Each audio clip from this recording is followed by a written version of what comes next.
we're breaking down current and upcoming trends within GameFi. But first and foremost, how is everyone? I'm doing good, bro. I was excited for this. I've literally rushed home from my parents tonight. I was usually on a Thursday night. I go around their house for lunch, for a bit of dinner, and I was stuck in traffic on the way there. So I've sat down with them. I've ate, I've left, and I've got straight back for this. So I'm ready. Love it, mate. Love it. Obviously, super excited to be co-hosting with you guys. It's great that you're kind of venturing into GameFi now. But yeah, speakers, how are we? Hello, hello. Happy to be here. What's up? Hey, guys. Hey, how's it going? Hope everyone is well. Yeah, so obviously, welcome everyone. Some real big names here in GameFi. To the listeners, if you haven't already, give these guys a follow. Honestly, some brilliant minds in here. And also, if you haven't, go into that bottom purple in the right there. Give us a like, a repost, and yeah, let's get into this. Yeah, I'm ready for this. If you haven't already, do exactly what Jake said. Let's get the room warmed up. Let's get people talking about GameFi. I'm here to learn tonight more than anything, to be honest. Jake, you've been killing it recently on Meta Mini Games. Love what you've been doing. I've obviously been friends with you for a long time. I think it's about over a year now, probably, mate. We've known each other. And yeah, absolutely loving what you've been doing recently with Meta Mini Games. I'm all for it. So yeah, I'm here to learn as much as anything tonight as well from everyone on stage. Thank you, mate. Really appreciate it. But yeah, like obviously, anyone is welcome here to learn, come up and speak. What we'll do before we get into this, if everyone's okay with it, we'll just, give a brief overview of ourselves and what we're working on. So to start, my name's Jake. I've been a gamer for many, many years now, and my second anniversary of GameFi is coming up soon. I was Chief Business Officer and Community Manager for a GameFi company in 2021, before venturing into Meta Mini Games last year. Just to give you, a one-liner of Meta Mini Games, our vision is to pioneer hyper-casual mobile gaming and skill-based wagering in Web3. Franklin, go ahead, mate. Put me on the spot. I wasn't prepared, but simply. Sorry. No, it's all good. It's all good. So currently working on Wake Up Web3. So Wake Up Web3 is a space we started originally with 4 of us about, a year and probably 4 months ago now. We wanted to create a space on UK time zone. There wasn't any at the time. So now we run every single weekday, and we've done it consistently for over, I think, 280 something episodes now, every single morning UK time, 9 a.m. And yeah, also operations head over at Degen Distillery as well with Sammy, who's started with Wake Up Web3 with me, and we've went throughout. Then yeah, being an entrepreneur since I was like 16 is really my background. Lived in Dubai the last 4 years, heading up a trading floor, then going on to a prop firm of my own as well. And yeah, here in Web3 and full time now in Web3 for quite some time, but loving it. Awesome, mate. Love it. Brilliant stuff. So what I'm going to do is just go in order of like who I see here. So Freeverse, how's it going? Very good. And just to introduce myself and a little bit of the project. So Threeverse has had developers come from Ubisoft working on Assassin's Creed, and paired with my experience in Web3, being a developer for Philippine Blockchain Week, being the project lead of Octoheads, I feel like I have enough experience to take on this task of making a hit Web3 game. Love it. Awesome. Love it. Love that. It. Yes. Yeah. So I was listening to you on Squiddy's Gaming Ape show. And yeah, it sounded really awesome. Obviously wanted to invite you up. So everyone give Freeverse a follow. Squiddy, you're up next, mate. How's it going? That's what the Gaming Ape show is all about, baby. Connecting, building, doing our thing. So I love to hear that. That means it was a good episode if it was able to connect awesome people building in the space. What's up, everyone? I'm the community maestro of Web3 Gaming. I just been doing our thing for a while. I host the Gaming Ape show every Monday, 10 a.m. Eastern time. Have worked many different roles in Web3, been full-time for a while. And right now, I'm the VP of Culture for a company called Superfine. We are charging and supercharging growth, bringing Web3 games to Web2 audiences, finding Web3 ready gamers. Right now, we're currently working with Axie Infinity and powering all of their growth. AOF first, I'll be hollering at you after this space too. I love what you guys are doing. Got some fam up here: Gilla, Gaspode, Threeverse, Moreleaf. Excited to hear from you and chat there. Coco as well. Make some new friends. Maybe talk some biz, do what we were going to do, and see what's trending in 2024. So happy to be here. Appreciate the invite from the Meta Minigames fam. And again, you heard them before. I can't help myself because I'm a host. Hit the retweet button. Let's bless some timelines. Let's make love to the algorithm here. I'm no math major. There's 40 people in here, 8 reposts.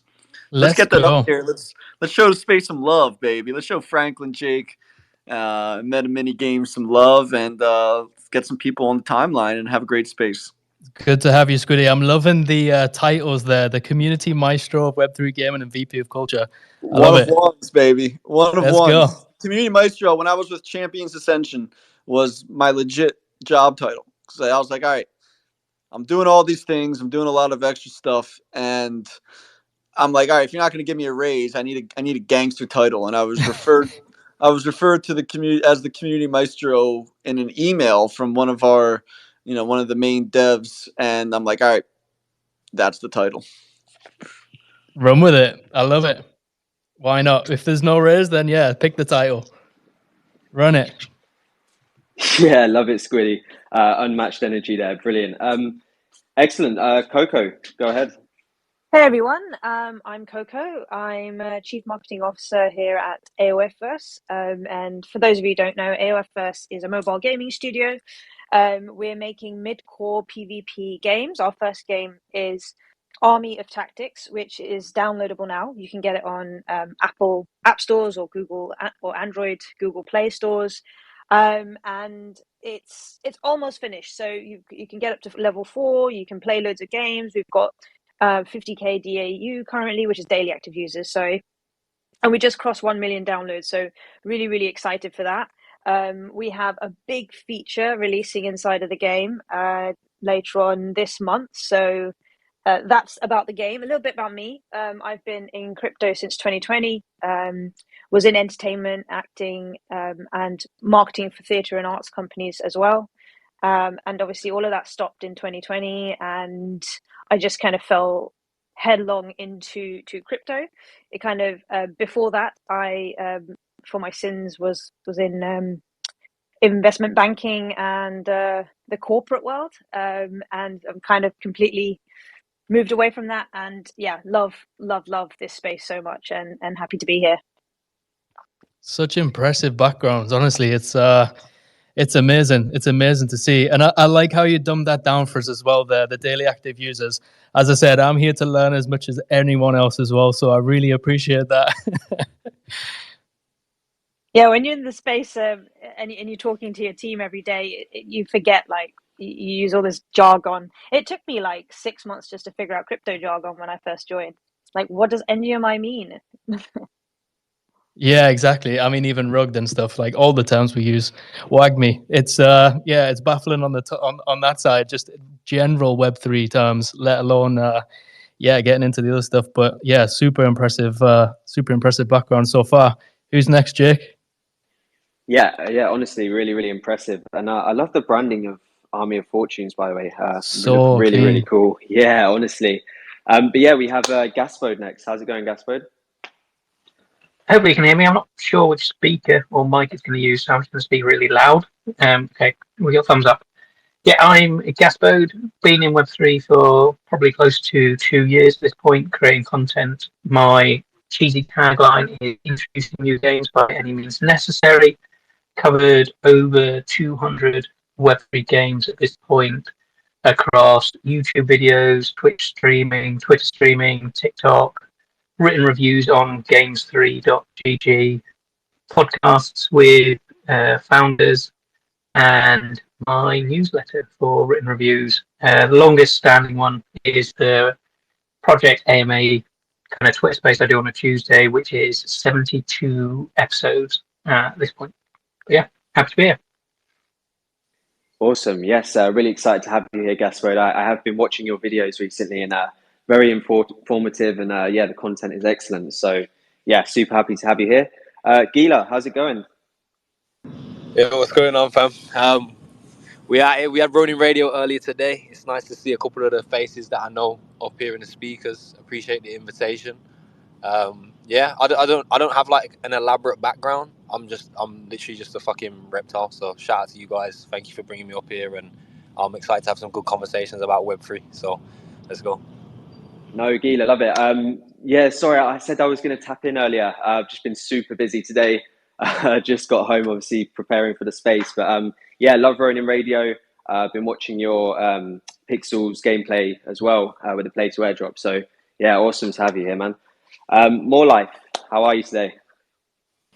Hey there, how are you guys? Thank you guys for having me on. Pleasure to be on here speaking with these amazing fellow panels. Met some of you guys, but yeah, we essentially started off as a Axie Infinity Scholarship Guild, but we always saw that, scholars are not the end all be all. Like, power leveling, gold farming has been in gaming since day one. Essentially, Axie made it legal, and YGG built a business around it. So for us, the end goal was always about how do you find actual gamers that are passionate about gaming, that actually has money to spend into gaming for play to earn to work.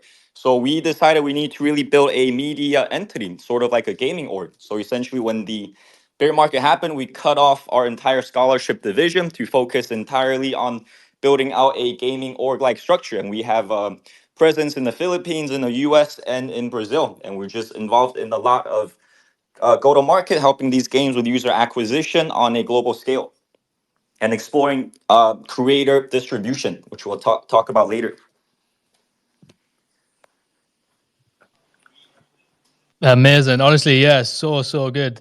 Yeah, I'm super impressed with the panel you've created today, Jake. It's yeah, really impressive. Some really impressive guys here. I'm excited to get into it. Yeah, absolutely. Really grateful. We are missing a speaker. One moment. Sorry, guys. You managed to bring him up? Yes, Colin, how are you? I'm doing all right. Hello, and good morning to everybody. Good morning to you, mate. Good morning. Good morning. It's later in the. It's well, yes, 8:15 in the UK, but it's always good morning somewhere. So GM. Hey man, GM here for 3:15 p.m. for me as well. How is everyone doing? We are over here at 4-5. We've been around now for 2 years. Have built up a pretty large community, and simultaneously now we're getting to the point here where we're ready to release our Eclipse subnet, a gaming-specific ecosystem built by our team for the greater Web3 gaming environment, supported by a suite of niche developed products that provide exclusive value to both game players as well as projects on the Eclipse subnet.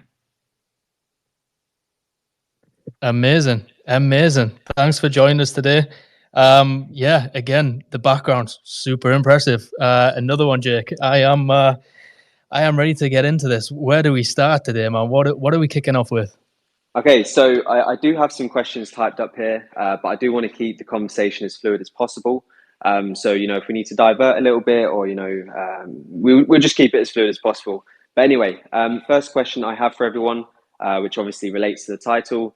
What trends are you noticing so far this year, and how do you see them impacting the industry long term? Anyone feel free to just come up and, come out and kick off the conversation. It's at the front of everyone's minds. It's the recent craze of play to earn. Play to airdrop. We switched it off. It went from play to earn, but this play to airdrop right now, I feel, is going to be one of those trends that sees throughout the rest of 2024.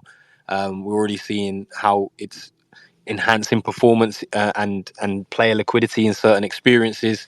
I've already thought about how it can enhance existing experiences, specifically within the Ronin ecosystem, and I feel like it's going to be one of those go-to methods for it's amazing for user acquisition, and then it's about the game and the game loop and the community involved for the retention of players in their ecosystem.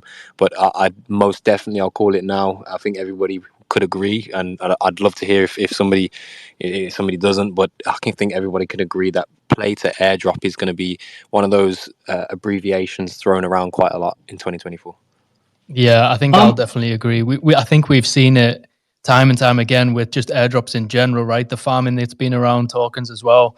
And yeah, it's been on Twitter. There's been so many different avenues that people have explored with airdrops recently. The gaming, it just makes complete sense, I think. And I think you bang on there.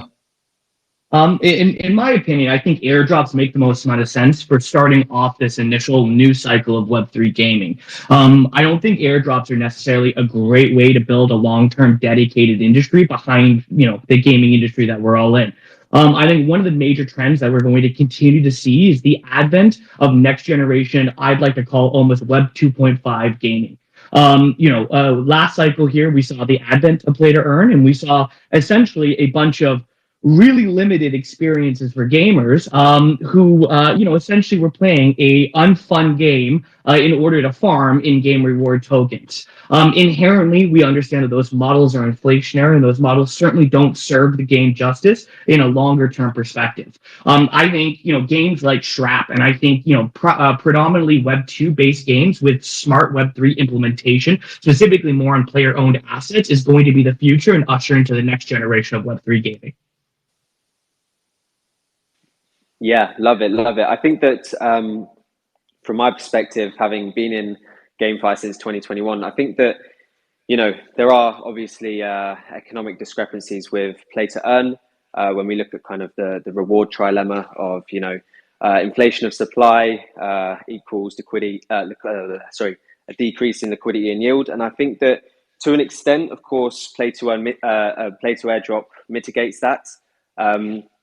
The only kind of question I have is around longevity and where the funds are coming from, and how they're sustained and how they actually impact the overall business model of a project.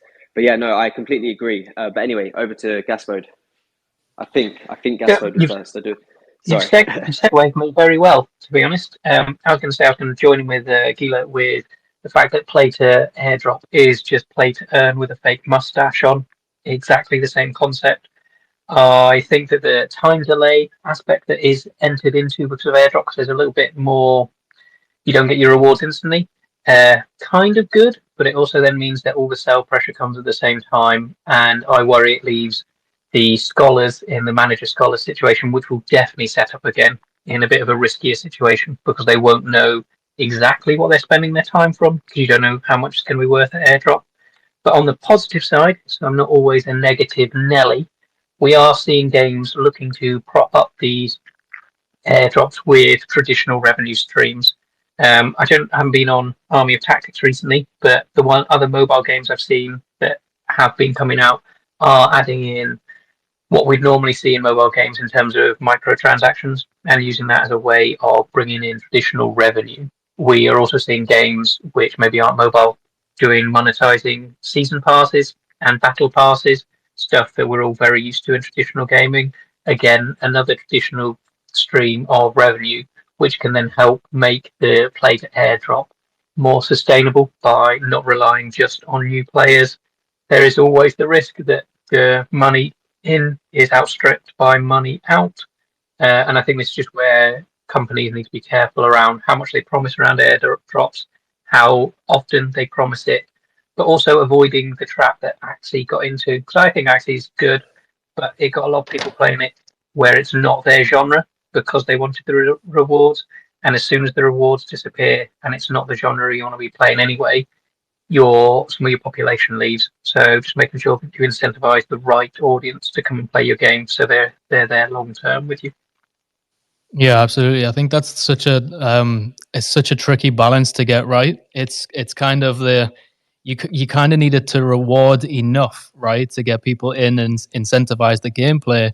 But often it's difficult because you're rewarding people that potentially are just there, like you said, to farm the game and farm the airdrop. And then as soon as it hits the market and liquidity's there, they're going to sell. And then you need to drive more players into the game. You touched on Axie as well. Like that was famously, like the volume that was going through Axie Infinity at one point was absolutely crazy. until, yeah, again, like you said, everyone started taking profits, and no matter how good the game was, unfortunately, it all relies on that price as well. So it's super tricky balance. So it got to be looked at closely. You see, to me, I feel like we're almost missing the forest for the trees. We're talking a lot right now about the next generation of Web3 gaming and prioritizing the financial aspect of it.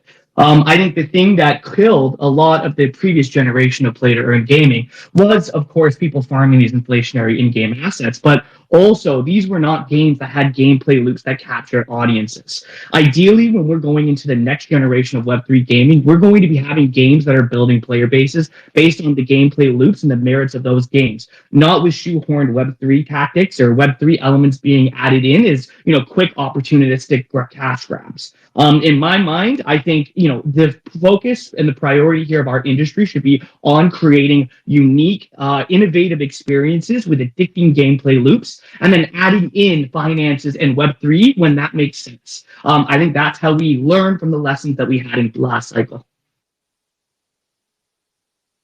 Yeah, really excellent takes there. I couldn't really agree more. Quite a few hands up here. I'm going to pass it over to Coco. Thanks, Jake. Yeah, I actually want to Thorify, you made some really great points. You've got to have the product there first, right? You've got to have the great product there first, because otherwise you just leave yourself to exploitation and farming. And one of the things that we've been doing at Army of Tactics is planning, right? The meta seems new. It's kind of actually hit me in the face how new it is, because actually we at Army of Tactics have been telling our community that there's a what we call the Burn AFC, which is our utility token to get AFG rewards, which is our quote unquote governance token, but it's also got utility. But there's a lot of planning that's kind of gone into it. First of all, of course, gameplay is number one. But second of all, it's like how do you deliver the rewards? And well, first of all, it was we actually are tracking and have been tracking the AFC burn of players since the game was out. So even though we didn't announce it, we've only just officially announced it this week. We actually weighting our rewards to those people who are in the ecosystem right from the beginning. And then when I say about how you deliver, I think gone are the days where games are like doing an airdrop, like the airdrops of the olden time, so to speak, where you just get tokens straight into your wallet, because that's just opening people up to going straight into Uniswap or something and dumping your token, especially if they're not there for the right reasons. And we've got a system that we've set up in our hub where not only is it the AFG delivered weekly, so people can accrue these tokens in their hub account, but it's vested over a period of time, and the players have to actually claim it inside of the game before they can actually withdraw it from the game and take it to their wallets. And then what we've got is planned after that. As soon as those AFG rewards start actually coming into the game, we have plans to have the NFT mint that is inside of the game that you need absolutely to use those tokens in order to get the mint of the NFT. So if you're talking about metas that are going to happen this year, I think as we see the maturity of more and more games come, Web3 games come to the market, there'll be so much more stuff you can do. Right now it's play to airdrop, but eventually it'll be play to get that NFT. And I think that's like one of the holy grails is to not have paid for NFTs, but actually rewarding people for their in time, for their skill inside of your game, and giving that really powerful NFT that has all the utility that each project wants to give. Yeah, absolutely. That makes complete sense. Like when you remove the financial and then start rewarding the assets within the game to be upgraded from using it, and then drawing the player always back into the game. Yeah, it's kind of like the Web 2.5. Let's say that someone said earlier, it's kind of incentivizing the players to keep playing over the finances, but actually building a good game out, and then obviously wanting those players within the game to want to level up, to add all those utilities that you kind of touched and spoke about there as well, and keep them coming back to the game. I think that's absolutely key to stabilize the kind of in-game economies, because yeah, some of them have just got out of control. And I definitely think you're right. Like the mint mechanic and being able to upgrade things like that. I think if the game is good, players will want to do that. So I think the switch to the game being the main focus and then being rewarded later down the line with vesting periods, I think that just stabilized the whole economy and then boosts, the actual,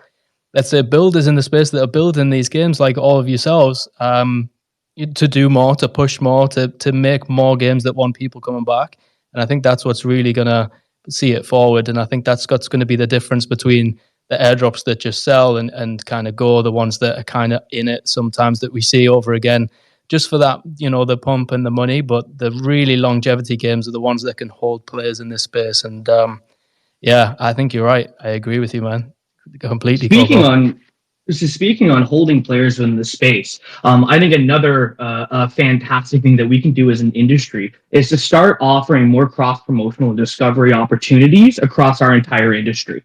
Right now, our gaming world is essentially set up as these independent islands of communities that has very little amount of cross-reference and cross-discoverability to other projects. Not to shill or anything like that, but we have a product on our subnet here called Game Loop, which is essentially a system that allows users for any project on Game Loop to burn in-game assets in order to be rewarded with projects and NFTs from other games, offering both a sink here for inflationary assets here for gameplays, but on top of that, offer each one of those users an opportunity to discover a new project and a new game existing within our space. I think if we start looking at our space as much more of a group, large community, that's where we're all going to successfully, we're all going to be a lot more successful. Rising tide lifts all ships. That was a great not shill, Thor.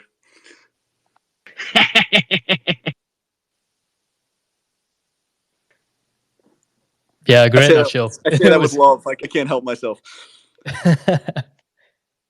No, I love Sorry, it. guys. I thought I was rugging there. My bad. It's all good. I was cutting out a little bit, but yeah, Twitter has been ruggy in between. But I think in NFTs, the cross kind of collaboration between communities, I think is huge, massive, and I think it should be done a lot more. So definitely in gaming, couldn't agree more. Who was next? I think I don't know who was next, Jake. Shout out. I think Maybe three first. More life. I think more life. More life. Take it away. Yeah, I love the answer everyone is giving. And I think for us, we are kind of working on what is next as well, right? Like we've seen the idea of play to earn is being crashing. All this airdrop talk is, is going to crash eventually.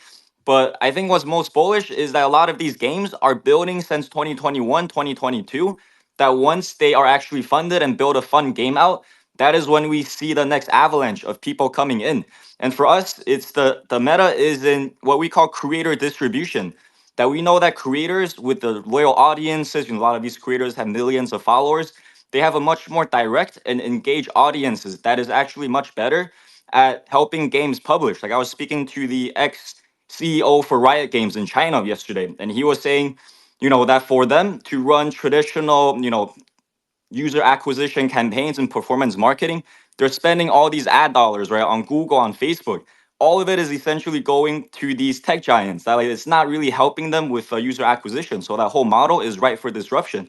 And he totally agrees that creators are actually lay at the forefront of this, right? That if you have built a fun game and incentivize the creators to come in, right, tapping into user acquisition budget instead of just giving them some sponsorship money and whatnot, it actually creates a much more holistic ecosystem, because it's also something that we've been working on basically since our existence 2 years ago. How do we help creators monetize more? Because even for our talent lead in Brazil, he has 2 million followers on Instagram and over 1 billion views on YouTube.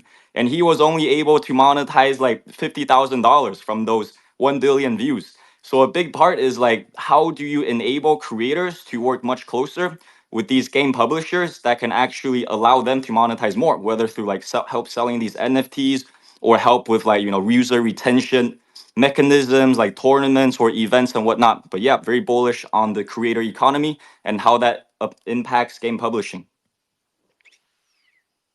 Yeah, I think that's kind of key, right, as well. I think that's going to be the next level of onboarding as well. You have to market in such a way that people are seeing the game, seeing people play the game as well. And yeah, like you said there, $50,000 from what was it, 1 billion views? Yeah, that is crazy. And when you actually think about like what that is per click or per view, it's such low numbers when that can be incentivized through the likes of something with paid in-game experiences, to really incentivize these creators to come along, create content around the games, and then kick it off to the next level. But yeah, amazing. Let's kick it over to three of us. Over to you. So, what I see as the biggest trend in Web3 gaming is the shift between decentralization to convenience. I think 2 years ago, if we're talking about that bull run, a lot of talk was about the metaverse and connecting projects and things like that. But then as we progressed, we saw how many projects still aren't around today. And if you look at one of the most successful games right now, would be Big Time. And they're making probably $4 million a month at least, just on their what they're offering players and how many people are buying into it. But the game itself, when you play it, it's an MMORPG. It's not something where you have to click MetaMask and confirm a transaction and put yourself at risk for playing. You play the game, you enjoy the game, and at the end of it, you poured out the tokens. And I think that's the most important thing, right? People want to earn while they're playing Web3 games. That's why it would be a Web3 game. But people want it to be convenient. And also, just another shout out to like a game like Pirate Nation, which bridged to Arbitrum Nova. So all those transactions that happen in the game, everything you're clicking, it gets recorded quietly on the blockchain. And Arbitrum Nova is just a great network. It's not even something that Three-verse is using, but I'm just saying that the convenience is a huge factor, and just allowing players to earn at the end of that is awesome. I think it's one of the biggest things just as a problem in general in Web3, right? It's the onboarding experience. It's sometimes so difficult. Learn how to use a MetaMask, what chain you on, how to get crypto, how to get involved. It's sometimes so even tricky for even guys that are in Web3 all the time to actually do themselves. So the actual experience of how to use the game and play the game, and it's like for me, it's good to hear that that's actually happening. That it's tracked in the background and then rewarded later. I think that's super cool to do because, it gets really tricky how here we've seen OpenSea recently get into OpenSea just by adding an email address, and I think that's something that we'll see across the board happening on a lot of dApps, on a lot of different apps that are coming out, and in gaming as well. I think that makes complete sense. I've been noticing a huge trend here with a lot of these recent games coming out that are doing the vast majority of blockchain transactions internally on the back end of their own servers. So the user experience, especially when onboarding Web2 gamers, they're not seeing MetaMask, they're not seeing new ways to log in, they're seeing traditional ways to log in. However, the real advent and the real innovation here is all of a sudden turning a lot of these previously, owned player assets that were stuck within a universe and stuck within a game and taking them outside of that game and providing real value. I don't necessarily think the future of Web3 gaming is going to be people playing games and hoping to earn a currency. I just don't see that being a sustainable model long term, no matter how big you scale and experience. I do think, though, that the future is Web3 is player-owned assets. Just things like, using a Web2 example, CSGO skins, for example, and Roblox skins and Minecraft skins and stuff like that. All of our Web2 people out there, that even the ones that currently hate Web3 gaming, they all attribute a huge amount of value to these in-game assets. I think being able to introduce to those people, taking those in-game assets out of that game and being able to do a lot more with them, that's the value proposition of Web3 gaming, and that's the value proposition of the future of our industry. So are you seeing it then as more of like the token in-game has really only got a value in the game? You'll kind of buy the asset. So let's say it's a gun, for example, to play a game. That will be an NFT, and then you sell that NFT, because that makes sense to me. Exactly. Yeah, I mean, essentially, right? You can think of it as like almost all the games out there have some kind of in-game currency. This is for, more like everything on the Xbox, PlayStation, all of that right now currently, right? And what these projects are doing, they're essentially not turning that in-game token, in-game currency into an actual token on the blockchain, but rather using that as a payment method throughout the game for actual pieces of NFTs, skins, guns, whatever you want to do. That allows individual assets within a game to become far, far more valuable and give the flexibility to users, while also, creating a very similar experience to Web 2 users. Because I think, without a question, our biggest hurdle is going to be to onboard traditional Web 2 users. And I think we all know, just gamers in our networks, they think NFTs are a scam. They think Web3 is a scam. And I think it's up to us to demonstrate the value propositions. And the great news is they already value their digital assets. They just don't know it.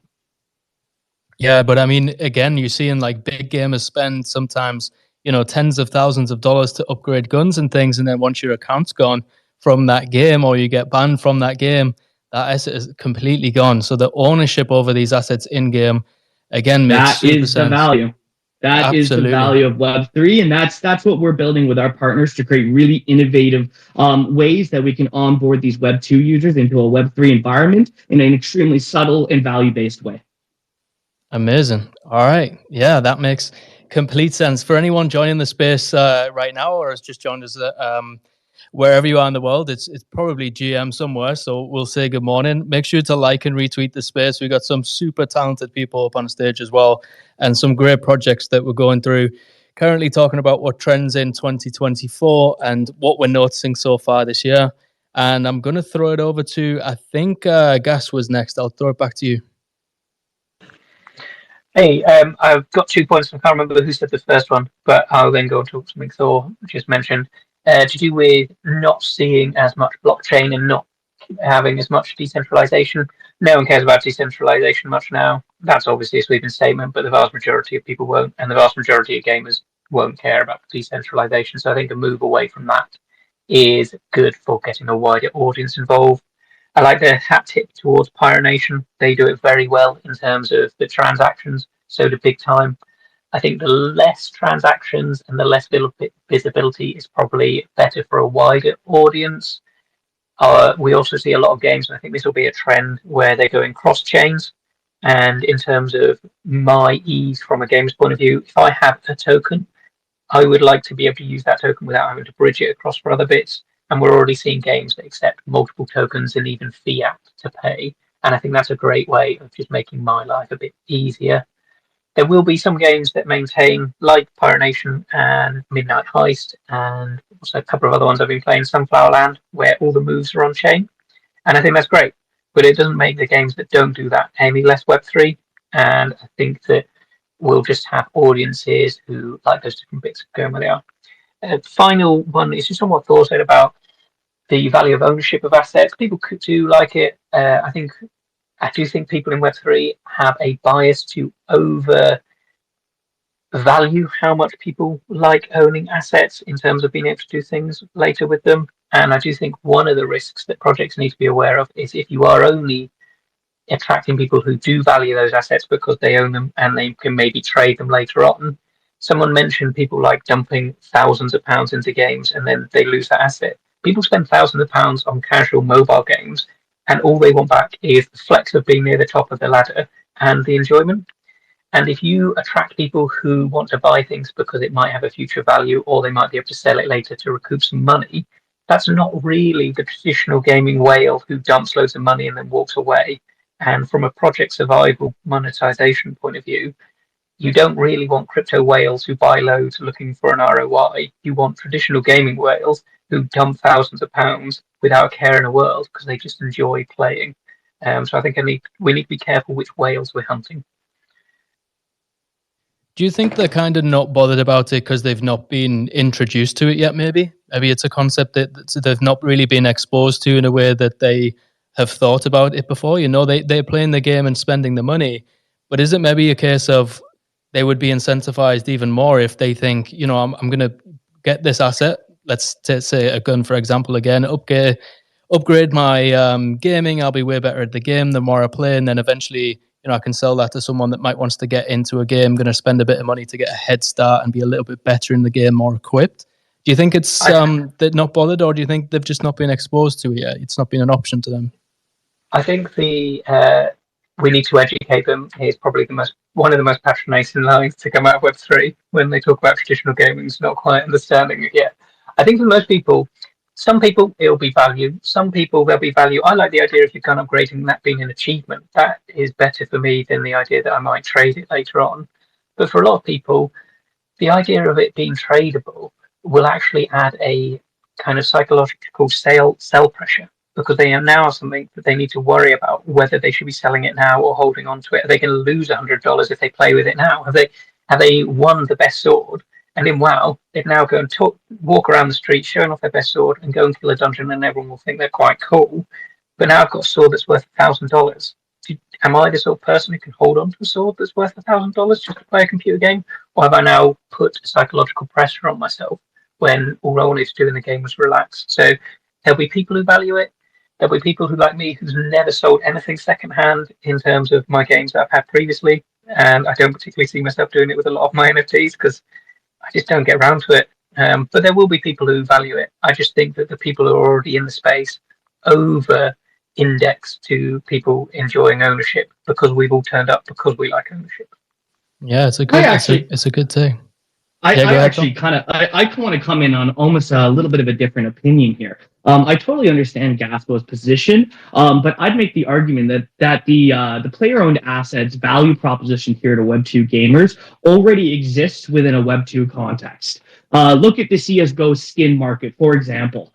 This is a multi-billion-dollar market where those assets are essentially taking away the blockchain technology, pseudo NFT technology, existing on the Steam Workshop, where users trade and actively play around and contribute a ton of value to these skins. That I think is just simply a very logical next step here in introducing those people to Web3. Instead of being locked into the Steam ecosystem in order to sell and manage your skins, you're all of a sudden now locked into a much wider network with much more in the way of possibilities. Certainly it's not the case for absolutely every gameplay experience, but I will say I think the concept of player-owned assets and the value behind those player-owned assets is extremely well established already in a Web2 context. And I think the educational side of introducing them into a Web3 context is going to be a very small amount of education. I think it's going to be a pretty logical progression for the vast majority of those players. I'm sorry to blame Coco and Gila. I would just say that not all Counter-Strike players do the skin trading. So it looks like a massive industry because it's got a massive player base. But if you look at percentage of the player base, it's not everyone that's there. So I think that's percentage to look at, not the overall value, because you're dreaming if you think you're going to be. That's absolutely true. That's absolutely true. But do you think that CS:GO would have as large of a player base without having that in-game economy? Yes. Okay. Interesting. Two very different sides of the coin. I think both worth exploring, but let's go over to our hands we've had for a while. Apologies, Jake. I didn't see the order that they went up on. Terrible co-hosting here, but let's throw it over to Coco first. I think it was Gila. I could be incorrect, but I'm getting it wrong again. That's twice today I've got it wrong. Can I just say, sorry, Coco. Sorry, Gila. Go on, Gila. Over to you. Yeah, no. To be honest, I'm really happy to see that the debate goes back and forth, and I run a quite degenerate space where hands up a lot of the time don't mean anything, so I don't feel anyway. Trust me, we're having a good conversation, and it's nice to have that. Just on that immediate back and forth that we were talking about, it's one of those things where ultimately when you look at the items in these gaming ecosystems, they are kind of in almost like a bond curve system, because if there were no players in the games, the items would have no value, right? Like you've got no one to flex it to. There's at that point there's probably a limited amount of sellers. You probably get there's a supply crisis. A demand crisis where you won't sell them and the price crashes in order to for people to flog these digital things that don't make sense anywhere else in the world. So it's a difficult one to look at, and I think this kind of leads into the approach. I spent 2 years really and when I say obsessive, people talk about Axie Infinity being a cult. It's funny, it's quite humorous, but ultimately a lot of my experience has just been human beings having the same kind of views on what is possible to make here, and each supporting each other to make it happen. And when you really look at these digital environments as and games, because this is what we're here for, it's games, right? So when you look at a game as a mere entertainment product, you start to approach it from a certain way. You limit it to certain things. You think about the Web2 approach on what a game is and how, oh, well, they pay money for these digital things. It should be an easy conversion and like a copy paste into just putting it on the blockchain. And every single time that like that approach is taken, it normally falls through. And I really think that step forward, and a lot of projects will really blossom, and it's not easy. Trust me, it takes building, it takes community building, and you have to convince a lot of people of the possibilities that are there. But when you look at these games as digital universes and you expand them out and you treat them as if like the things that are occurring in those experiences is traditional economics, you'll build your demand sector, but then the items will hold value because they have value within that universe. Of course, the game experience has to be fun, and then participants will continue to come back because they want to be in that universe. But you have to build it as a universe, like at core, even if you don't have facilitation for all of the components, even if certain levers are not possible to exist in the immediate. I think just one thing that every game project and builder in this space can really take away is that we are on the precipice of being capable to build real digital universes, and we've only just grazed the surface on what that actually looks like. So instead of going on a tangent and going really deep into that concept of mere entertainment products versus a universal digital world approach, I just wanted to put that thought into everyone's head to take out from here and take it on board. Really well put. Great take. Yeah, really well put. Really well. I was super engaged in all of that, what you were saying. Really, really, really great take. Let's go over to Coco. You've been waiting there patiently for quite some time. Over to you. Take it away. Oh, thank you so much. Yeah, no, Gila, I really, really resonate with what you're saying. I keep changing what I'm going to say each time. I'm like, oh, I'm going to respond to that. No, I'll respond to that. And now, I mean, I've forgotten what I was originally going to say. But Welcome to Spaces. yeah, Happens right. a Yeah, lot. literally. Yeah, especially if you're waiting there with the hand nice and patient, the conversation just flows around. It's I'm difficult just to keep track. respond in the moment, really. Yeah, because I mean, with what Gila you're saying is like it's true. It's like we're building digital spaces, and something that we treat really like speaking back to the what is the meta in 2024, and I really think these metas will keep evolving as we get deeper into the progression and the development of these games as gaming ecosystems become more mature and you get more than one game inside of an ecosystem. You'll find things arise. So in our case, what is the value base of NFTs, right? People, I'm wondering like how many people here get asked constantly, oh, but what's the point of Web3 gaming and what's the point of NFTs? And sometimes it can be hard to articulate in the moment, but for us, it's like as soon as you have an NFT, and you've said it here, you can take out the ecosystem. But what if you can also use the same NFT inside of another game, and really actually finally being able to not just talk about the theory of that, but just really letting people experience it for themselves? Because then it's not even just an NFT; it's just an item you have in a game, and oh, here's another game inside this ecosystem, and oh, you can use it straight away, and then the next thing from that is in our space. I really think that the connective tissue between these games and keeping people in these digital spaces is the social element. I mean, why do we spend hours of our day on Twitter, right, every day, or X? It's because of the social connections we're making, and I truly think that actually, there's another meta that I kind of see on the edge of the metas that I feel like is going to come up and it's going to explode. And I think it's decentralized social, but rather than it being a social platform in of itself, what if you find the biggest social platform actually occurs inside of a gaming metaverse, because people are coming together to around the love of a game, and they're talking about the game all the time, and it's like what Discord is, but inside of the game and in the space that people want to be in. Those are some of the things that that keep us kind of really trying to create for people in this space, right?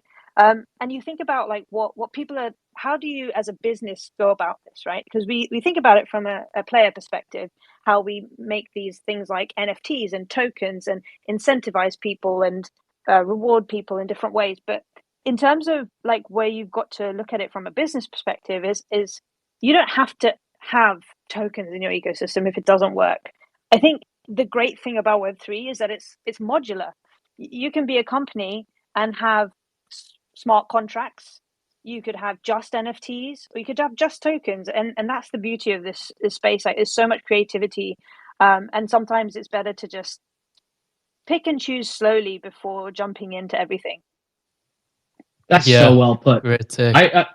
I just wanted to add on top of that, because I think Coco hit the nail on the head when she's talking about having an almost in-game space that, you know, serves as that universal point towards a ecosystem of different gaming experiences. I 100% agree. I cannot wait for a, you know, OSRS, have a hotel, Club Penguin type experience that almost serves that bridge, in-game bridge between different gameplay experiences, and being able to bridge those in-game assets between those experiences.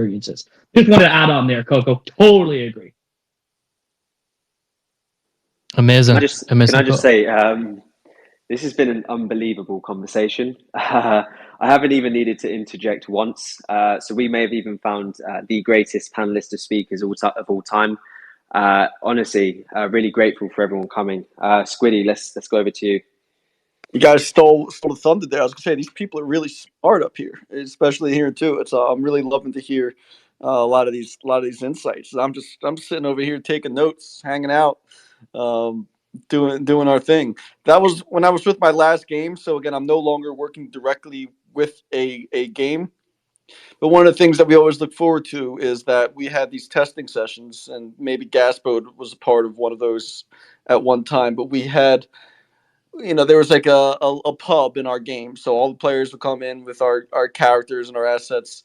And at the end of the testing session, we would have a little dance party where everyone was like on the microphone and dancing and hanging out with the tunes and such. And just like that feeling of like togetherness, like, all right, we're here playing with our characters that we own in a game that we like, and who doesn't like a dance party?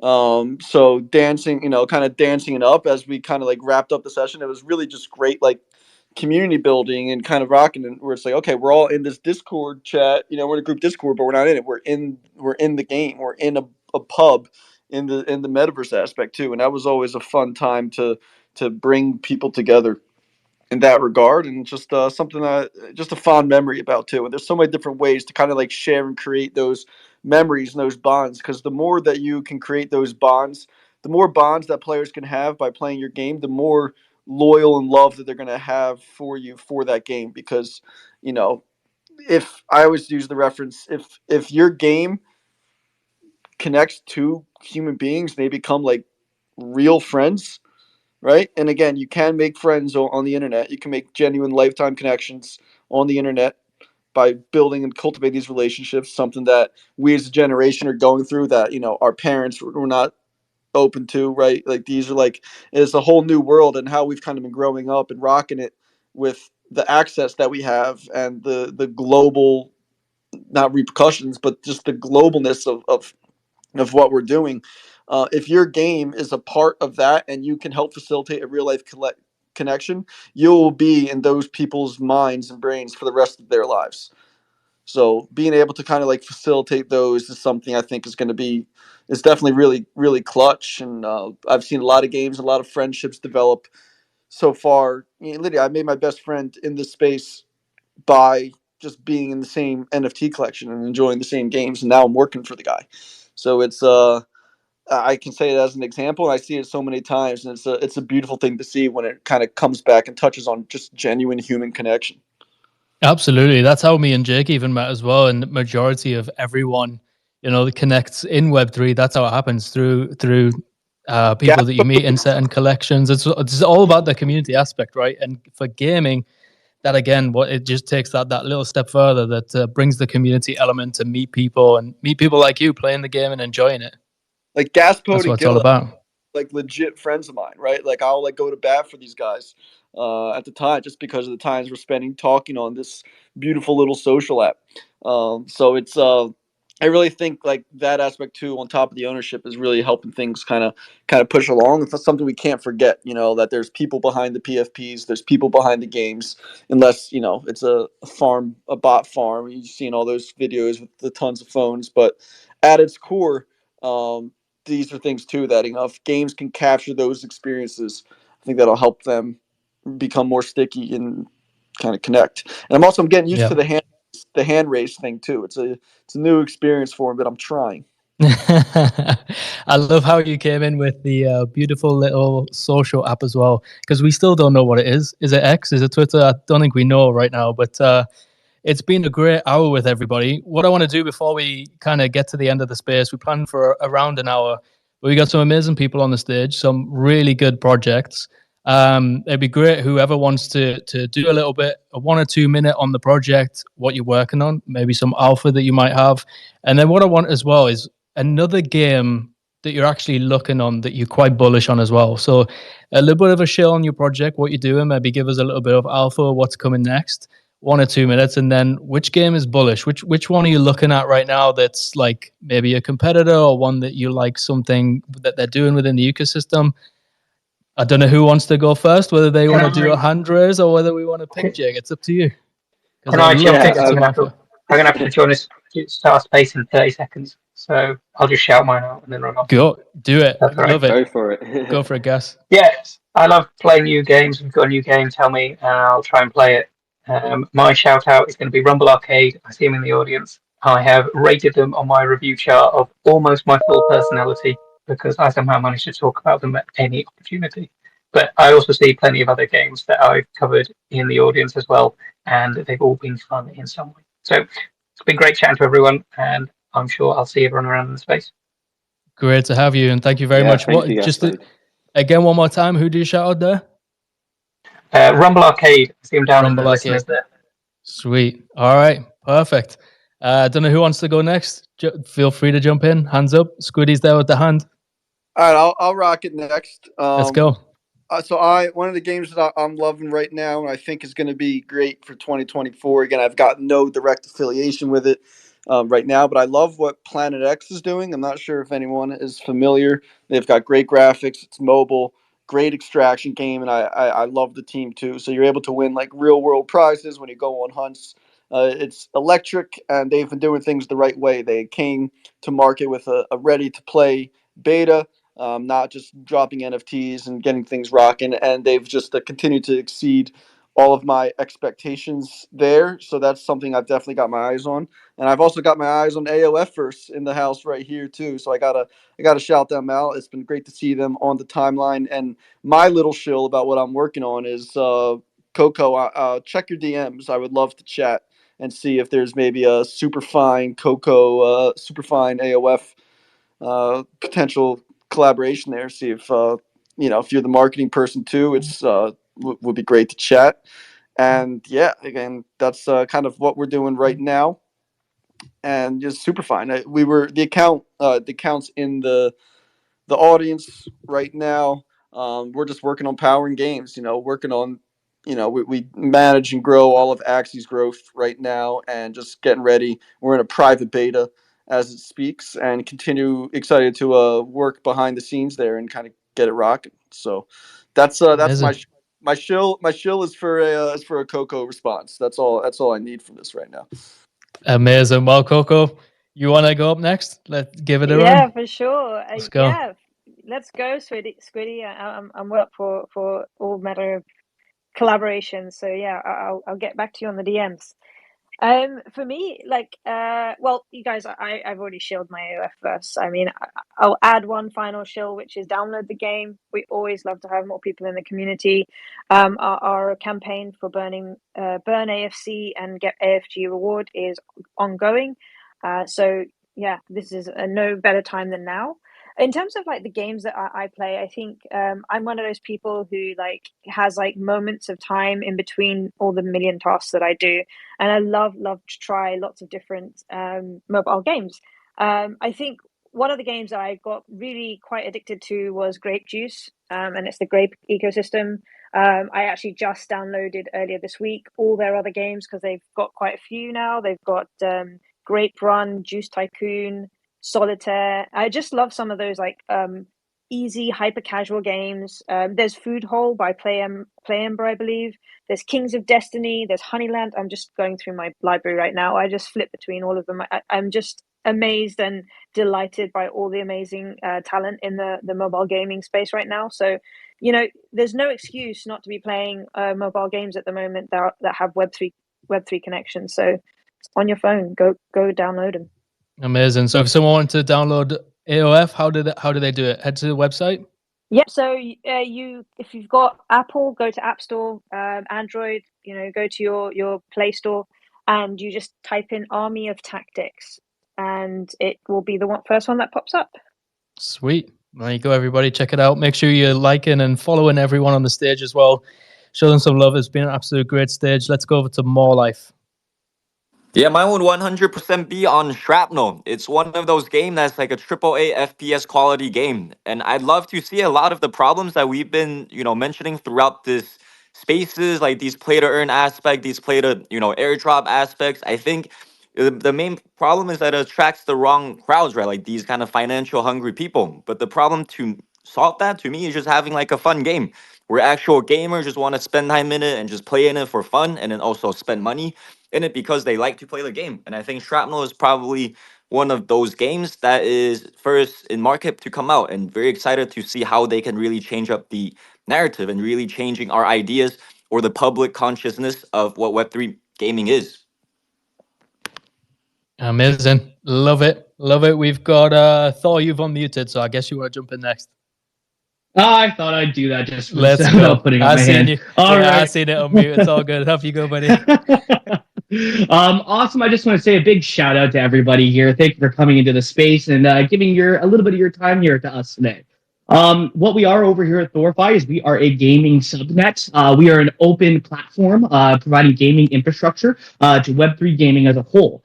We have a very large established community in big player base, as well as a suite of gaming specific products that provide unique value to the games that exist on Eclipse.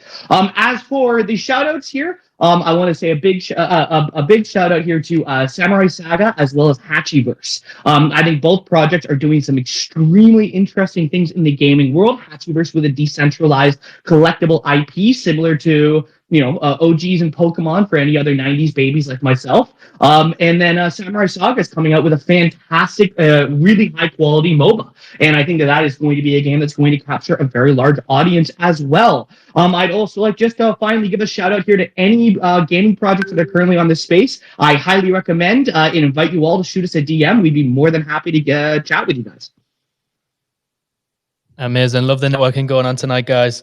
Getting these connections built. It's great to see. It's been an impressive stage of speakers. We got 3Verse and Gila next. Who wants to rock it? So I'll take the mic from here. Let's go. And thanks so much.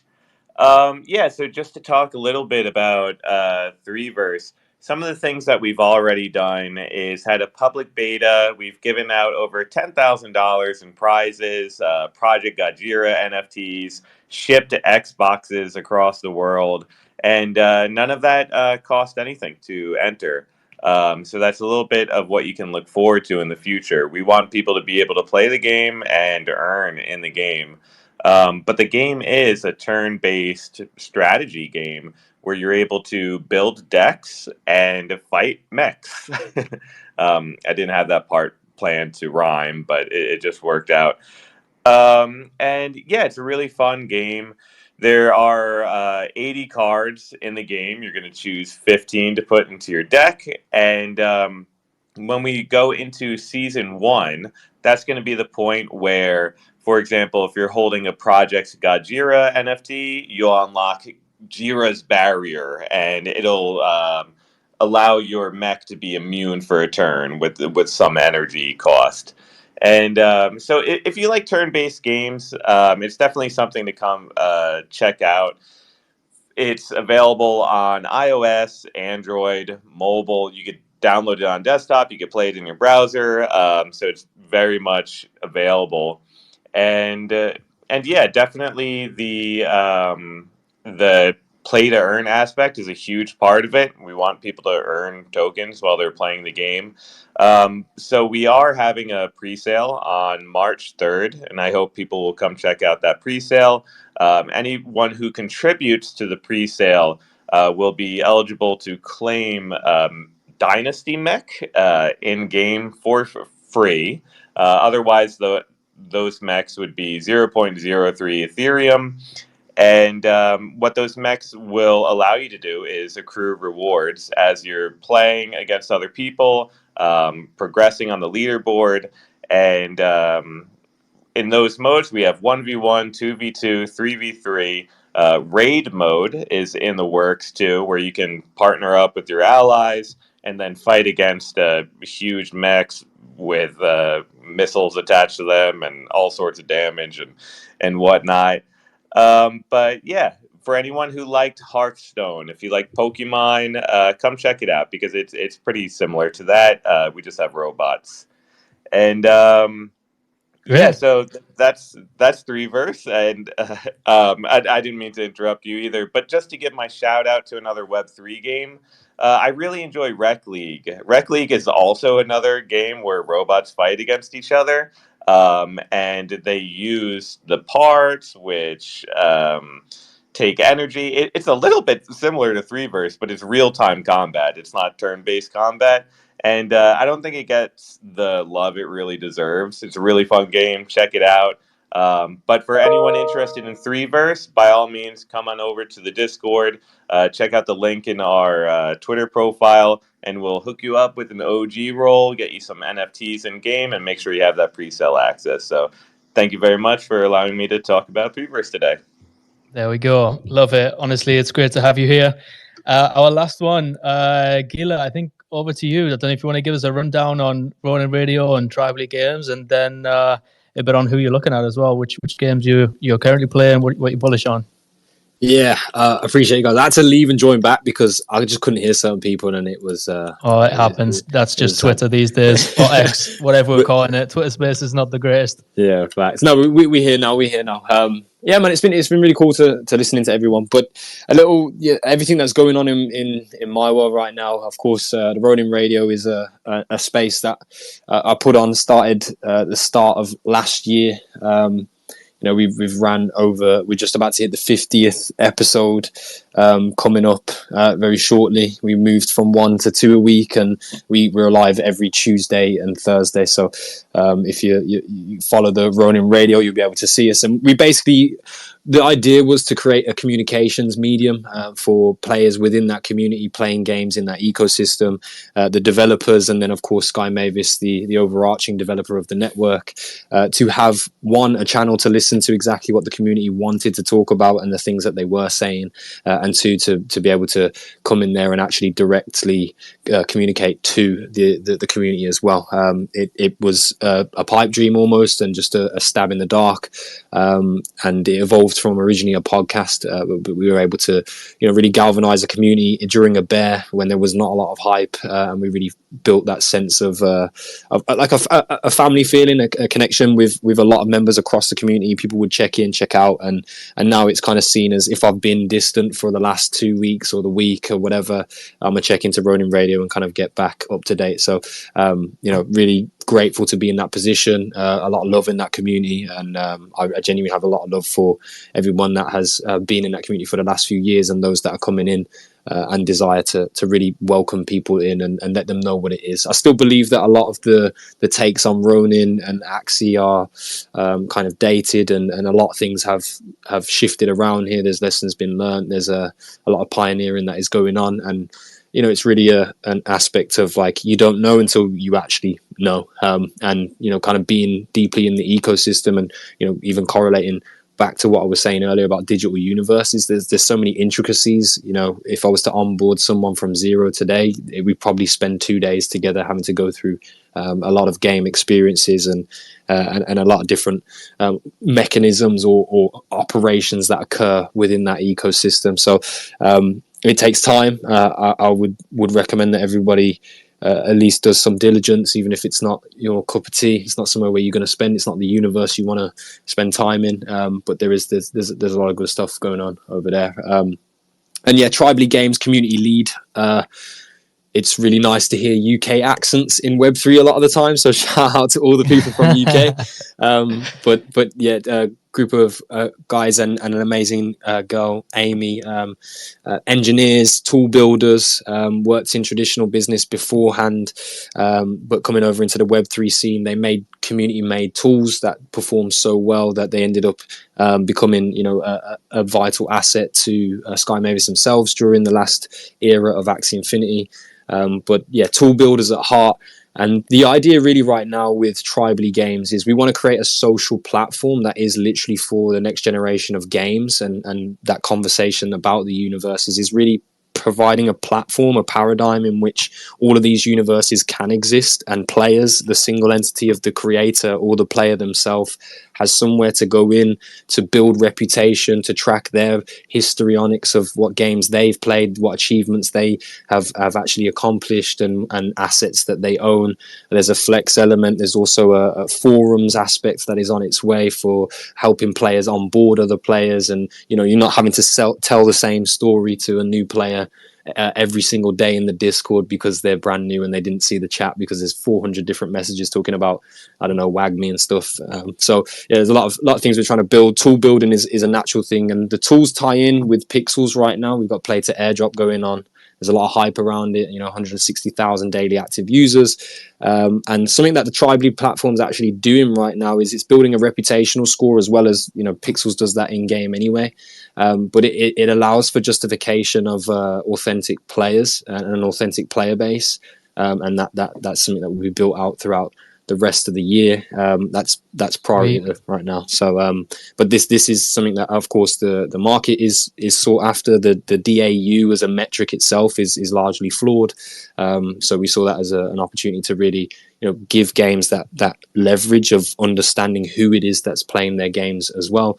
And of course, players can socially connect and discover games through that medium also. I'll leave off on this, on the Tribally thing, is that it's going to be a very powerful platform for creators, KOLs, key opinion leaders in the space, or even builders, to be able to utilize community and community building, and directly plug players and creators alike and builders alike in with games and reward systems. This is Web3, of course, so won't go any further than that. You can read between lines, but these are things that we're trying to open up through that platform. But I'm glad to be there. Yeah. Super impressive stage tonight, Jake. You really got together some amazing guys. So appreciate you all joining us today for this space. Hope all the listeners have had a good time as well. We appreciate you tuning in. I'm going to throw it over to Jake now as well, the host of the space tonight, who's put everything on with MMG, Meta Mini Games.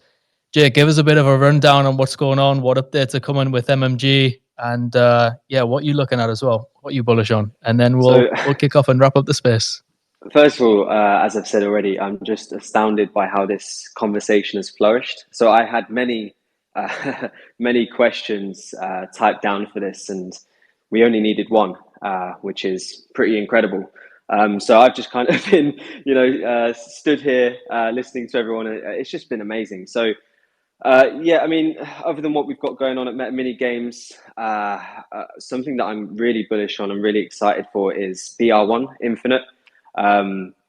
Saw them popped up again recently, just because of their model. It's incredibly unique. Pay to spawn, kill to earn.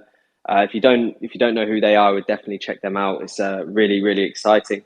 Essentially, what they do is you pay to spawn within like a battle arena. And then obviously the more kills you get, the more that adds to your rewards, and then you have to kind of extract that without being killed. And to be honest, I think that's really exciting. Obviously they haven't been mentioned tonight, so I wanted to give a shout out to them. I've been in spaces with them before, and yeah, they have a really cool concept. But I'm not here to shill Meta Mini Games too much. You can obviously check out what we're doing. Our platform is launching this month. Yeah, we want updates. Look, it's still very much in its infancy, and there are things that I want to talk about that I just can't right now. I would love to, but definitely in the coming weeks I will. But like I say, we'll be hosting these definitely every week, maybe same time, same day. And over time, I'll definitely start to drop more of what we're doing. But yeah, platform's launching this month. We'll have a few different games out. You'll be able to wager in fierce competition, PvP, pooled competitions, with a real focus on community building through, premium tournaments for holders, and our partners holders as well. So loads happening, loads coming, and yeah, we'll start to talk about it soon. But yeah, honestly, thank you all for coming. A masterful hosting performance from Franklin as always. Honestly, it's been incredible, and the speakers as well. Thank you all for coming. Honestly, I couldn't thank you enough. This is our first co-hosted space, and we're just super excited to bring more. I mean, we have so many topics, and yeah, we only need to cover one each time by the looks of it. So yeah, we'll be doing this. We'll be doing this often. But yeah, no, Frank. Honestly, it's been amazing, and yeah, thank you all. Sweet. Do you want to run a track to do an outro? Again, thanks to everyone that's joined in. Appreciate everyone that's listened as well. Make sure you still drop a like and a retweet on the space, because it helps the algo and gets this space out there as well. It is a recorded space, so everyone else can enjoy the takes. Appreciate everyone that's tuned in. So we run a track, and then you can rug it